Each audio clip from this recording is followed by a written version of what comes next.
भलाई की राह। बहुत समय पहले की बात है। एक राजा अत्यंत विनम्र और दानी था। अपनी प्रजा से उसे बहुत प्रेम था और सदैव उसके सुख दुख का ध्यान रखता था। इन्हीं गुणों के कारण उसकी ख्याति दूर दूर तक फैली हुई थी। दुर्भाग्य से राजा का पुत्र प्रकृति में अपने पिता से बिल्कुल विपरीत था। उसे किसी की कोई चिंता नहीं थी। उसके दुष्टतापूर्ण व्यवहार से राजा और प्रजा दोनों ही परेशान थे। उसके पुत्र को सुधारने एवं सही मार्ग पर लाने का बहुत प्रयास किया, परंतु असफल रहा। उसे ज्ञान देने हेतु दूर दूर से विद्वान एवं मनीषी बुलाए, परंतु दुष्ट बालक के व्यवहार में कोई परिवर्तन नहीं आया, बल्कि आयु बढ़ने के साथ साथ उसके दुगुणों में वृद्धि ही होती गई। सौभाग्य से एक दिन महात्मा बुद्ध भी उस राजकुमार को सही मार्ग लाने की चेष्टा से उसके पास आए।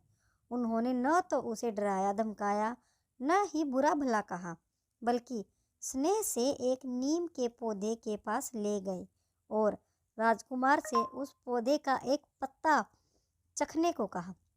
नीम के पत्ते को खाने से राजकुमार का मुंह कड़वा हो गया और क्रोध में आकर राजकुमार ने उस पौधे को उसी समय उखाड़कर फेंक दिया।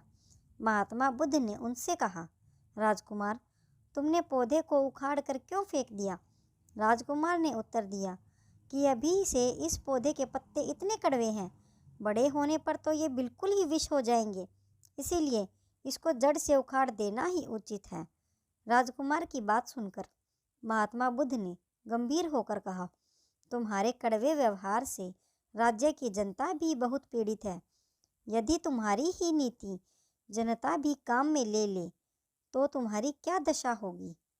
अतः यदि तुम भी कुछ नाम और यश कमाना चाहते हो तो अपने पूज्य पिताजी की भांति स्वभाव में मीठापन लाओ, प्रजा से स्नेह का व्यवहार करो और सुख दुख में उसका साथ दो। महात्मा जी की सीख से राजकुमार पर गहरा प्रभाव पड़ा और वह अपने पुराने व्यवहार के लिए लज्जित होने लगा। उसी दिन से राजकुमार में गंभीर परिवर्तन आ गया और दुष्टता त्याग कर उसने भलाई की राह पर चलना प्रारंभ कर दिया। सीख: हमेशा शांत व्यवहार व मीठा बोलना चाहिए। दोस्तों, आपको ये छोटी सी मोरल कहानी पसंद आई हो तो हमारे वीडियो को लाइक कीजिए, शेयर कीजिए और हमारे चैनल को सब्सक्राइब कीजिए। धन्यवाद।